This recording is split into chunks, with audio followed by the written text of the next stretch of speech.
I'm Dr. Carrie Horn, author of A Soul Aligned, How God Heals His Creations, and Heart Known Series Workbook, a practical application workbook for biblical healing. In this video, I'd like to talk with you about a common mistake that's made in relationships, a mistake that's been taught within the field of mental health and it really leads to destroying relationships. You've probably heard for years that the key to a relationship is good communication. And that's actually not the key to a good relationship. People can communicate in a template and they can be appropriate, but they can be totally unaccountable for what their feelings are, for maintaining clarity, for seeking clarity. And then they can communicate in a behaviorally appropriate way, but they can have undertones of hostility. They can have expectations of the person that really are unfair because they're not meeting their own needs. So in today's video, I'm going to talk with you about the key to a good relationship, and that is personal accountability. And only when you have been personally accountable and you have resolution with God and you've received His ministry, will you have clarity and will you be able to responsibly and accountably have a conversation with your partner that will be clear to them, because it will first be clear to you. And you will have confidence in that conversation because you not only did your personal accountability work, but then you received the ministry of Christ, and His Spirit, the Holy Spirit will minister to you that you have done your part. And you will have that clarity and confidence. And then you can come back with your partner, have a conversation with them, but your esteem is not going to hinge on the way that they respond to you. Now, the first thing I want to talk with you about is the mistake that's being made. I want to illustrate that for you so that you can see what not to do. Then we're going to talk about what to do. In mental health and in the sciences, we've been taught that women evolve differently than men, that women are inherently more emotional than men, that women need a different style of communication, right? Women came from Venus and men came from Mars. We'd rather believe all of that baloney than to believe what God has said about personal accountability. And so what happens is we end up with these so-called scientific disciplines that focus on these differences in communication style between men and women and the different needs of men and women. But God never treated us that way. He never said that men need something different from women or women need something different from men. We're all to engage in personal accountability. We're all to bring our stuff to God before we ever bring it to our partners. So because of these lies in mental health and in the sciences, what happens is there becomes this focus on communication styles. And what typically happens is that the woman shares her feelings and they teach the man how to listen and respond to her feelings. And all of that work that we're supposed to be doing within personal relationship and then relationship with God and receiving His ministry, the relationship becomes the idol. The relationship becomes the God. And typically women, begin to feel that the man is supposed to meet needs that they are supposed to be actually meeting, that they are supposed to bring clarity and mirror the woman. And the man is often left feeling like he's a failure because he can't actually do the work that we're designed to do within ourselves. He can't actually be the God that she's supposed to be going to. We're not designed to process everything with our partners. Where is that in the Bible? We're supposed to work on our own hearts and then come together after having received the ministry of God, because only then will we have clarity about what's actually going on. And then we can grow with each other. We can walk alongside one another, we can encourage and support one another, and then we grow together. But that is never going to happen if we're focused on having the right response for our partner, so that we can take responsibility for that which they are supposed to be doing within themselves. And I want to tell you where this comes from. It comes from a lot of wounded people making up therapies and solutions that most of them haven't taken the time to heal from themselves. It's a pretty freaky thing. When we start making our partners responsible for hearing, seeing, and knowing us, we are abdicating control over to our partner for us to be seen, known, and loved and understood. That's our job. That's our responsibility. And I'm not blaming anyone because this is something that I did for years, but I want you to know it's wrong. So I've said it a million times on this channel, because we have rejected the Creator, because we have rejected our healer, and we turned from our healer to the false god of science, the false god of mental health, the false gods of experts. There's not been healing for a very long time. So we have a bunch of wounded people making up even more ineffective, irresponsible, unaccountable treatments. And they ruin relationships. They do not help relationships, and they breed a culture of unaccountable people. Do you see that happening? You hurt my feelings. How dare you hurt my feelings? You said truth. You're unkind. You're judgmental. You can't say these words to me. You can only say these words to me. You didn't hear my feelings. How dare you trample on my issues? And I'm here to tell you that's garbage. It's nonsense. People can hurt your feelings. They're entitled to hurt your feelings. They're also supposed to tell you the truth. And you got to learn how to deal with it. You got to learn how to be esteemed regardless of what's going on the outside, regardless of what other people are doing. You are responsible for your clarity. You are responsible for your feelings. That's the design God gave you. So I've said many times with regard to doing inner child and inner parent work, don't go on Google and look for it. I'm going to we do it in a very, very different way. It is not a practice of self. It is a practice that is based on biblical teaching. It is not in the Bible, but it's based on biblical teaching. That is the way that we do it. You're not going to find this anywhere else because it is a way that God built this in me. And so that is what I teach. The time has come and gone for you to have a parent who mirrors you, who sees you, knows you, loves you, responds to you. The time for you to heal in that or to develop in that has come and gone. That's only developmentally appropriate during that period of development. Once you become an adult, as you sort of develop through from infancy, where you're completely dependent, through being a toddler, a child, an adolescent, etc., you are transitioning. You're transitioning from dependence to personal accountability and relationship with God.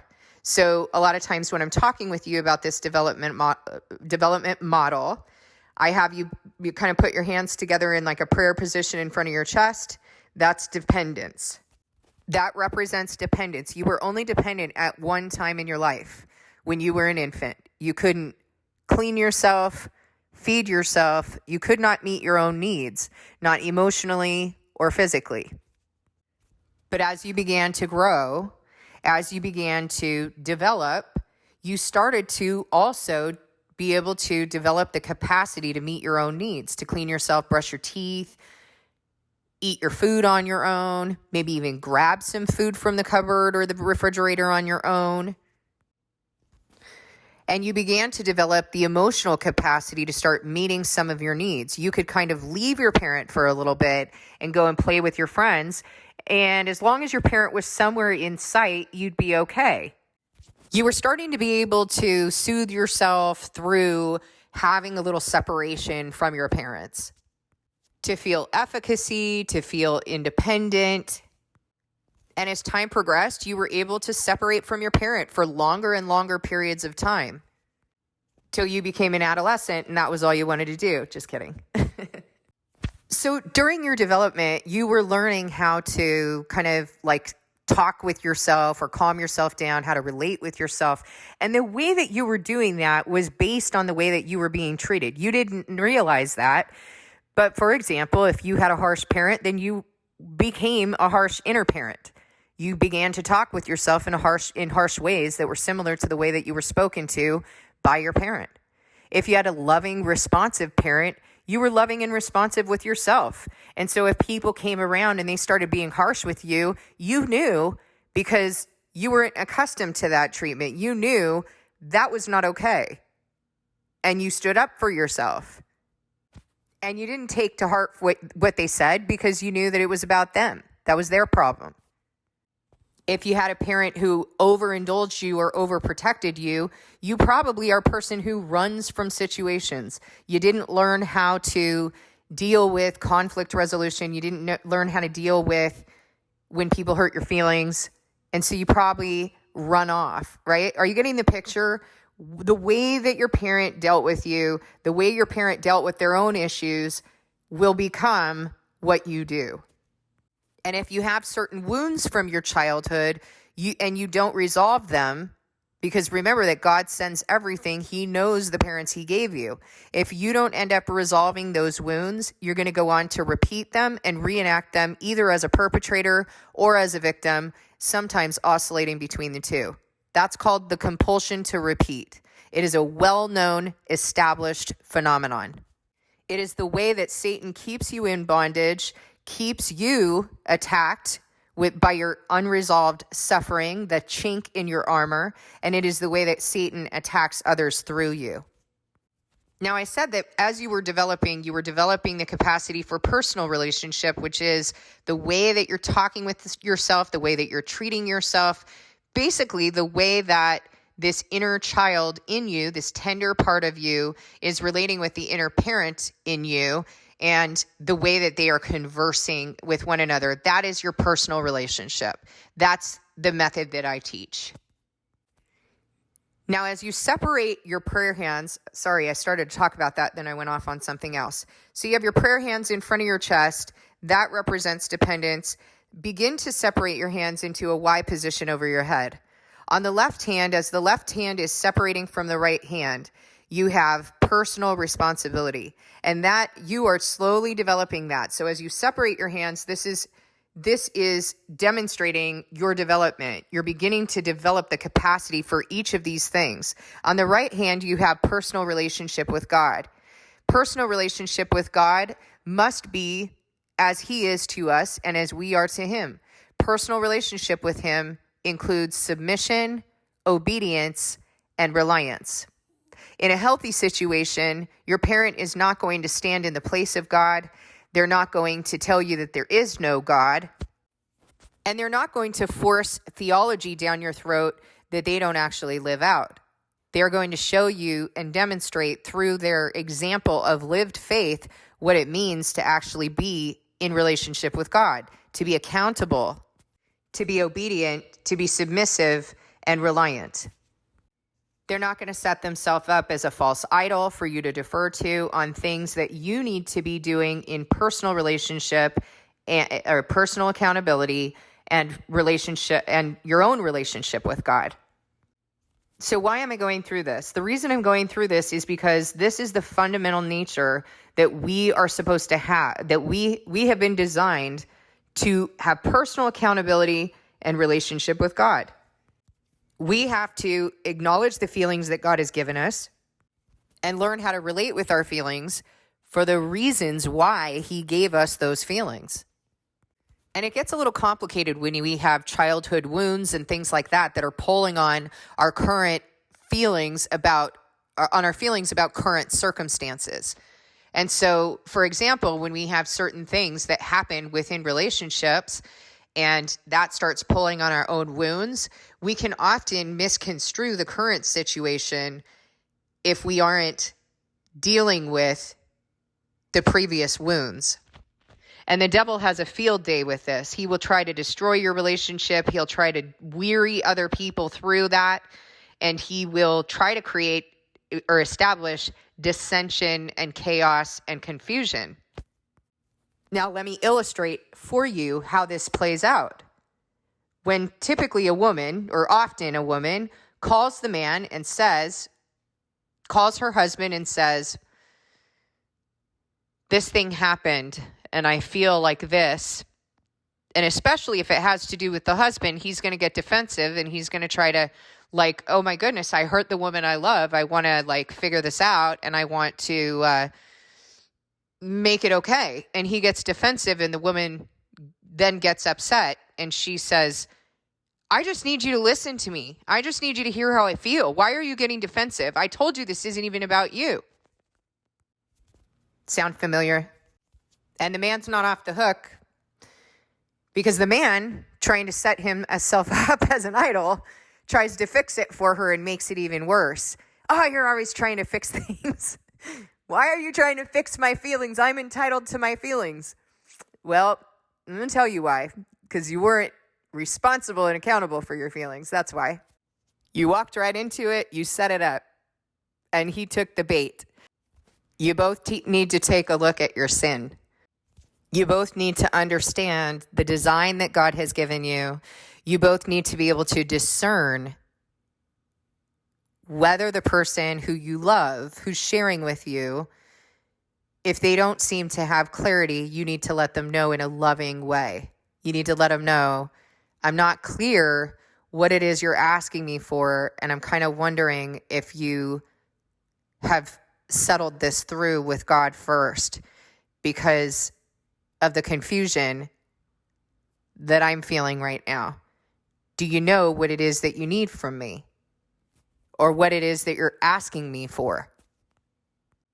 Because let me tell you something.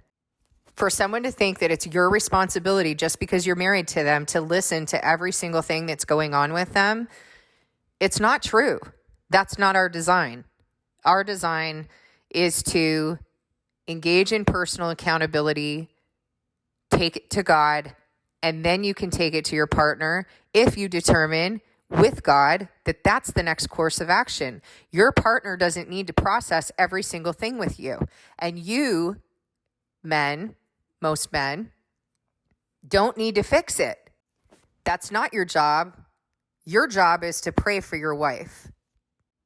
Your job is to cherish her feelings, but to be honest with her. Your job is also to be aware of your own feelings when your wives are coming at you with their feelings and issues and there is not clarity and there's confusion and you start to feel defensive like you need to fix it. You got to also deal with your feelings about that and go receive God's ministry. This is not a communication issue. This is an accountability issue because once you have clarity, once you have dealt with your feelings and your experiences and your wounds in personal accountability, brought that to God for healing and sealing, you will receive, and his ministry, what he wants to teach you, you're going to experience clarity. And then you're going to know whether or not this is even something that you need to bring to your partner. You're not going to weary them. You're not going to continually be bringing your issues to them and expecting them to sort through it for you or to mirror you or to respond to you right. That's not anybody's responsibility. It's our responsibility to respond in love, which we learn about in 1 Corinthians 13. We learn what love is there, right? And that's how we're supposed to be responding to each other. But I didn't hear anything in there about mirroring and validating that which a person is supposed to be doing for themselves. I didn't hear that in the scripture. Maybe I missed that part. No, I did not miss that part. I hope that you can all receive this video with some sense of humor. We all know that this is the dynamic that happens between men and women. It's not because there's an inherent difference in the way that we have been created or designed in terms of having a different, need for communication style or something like that. There are indeed differences between us as men and women. Hello. But as far as our design for personal accountability and receiving the ministry of God, there's no difference. We're all supposed to be accountable for the way that we feel, for the wounds that we have, the ministry that God is trying to do with us. And the problem is that God is, or this isn't really a problem until you handle it incorrectly. The issue is that God's the one who sends these things. And so if you start trying to process them with your partner or partners, you are suckering into that and you're trying to fix it for your partner. Now you're standing in the way of God and you're deferring to an idol. You got to bring those things to the one who sent them. He's the only one who can minister to you about that. And you're not alone. Thank God you have a partner. God gave you a wonderful partner to be able to share your experiences, to support each other, to come alongside each other, to, yes, you're witnessing each other, but not in a parental kind of way, not in a child-ish way. We can't do that to each other or we'll burn each other out. And we will never receive the ministry that God intends for us to receive from Him, not through our partner. I sure hope this has been a helpful teaching. I hope it'll bring some clarity and a little bit of humor and understanding. And I hope that you can have some humor with yourself, understanding what category you fall into here. Thank you so much for listening. I'll see you in the next video, and God bless you.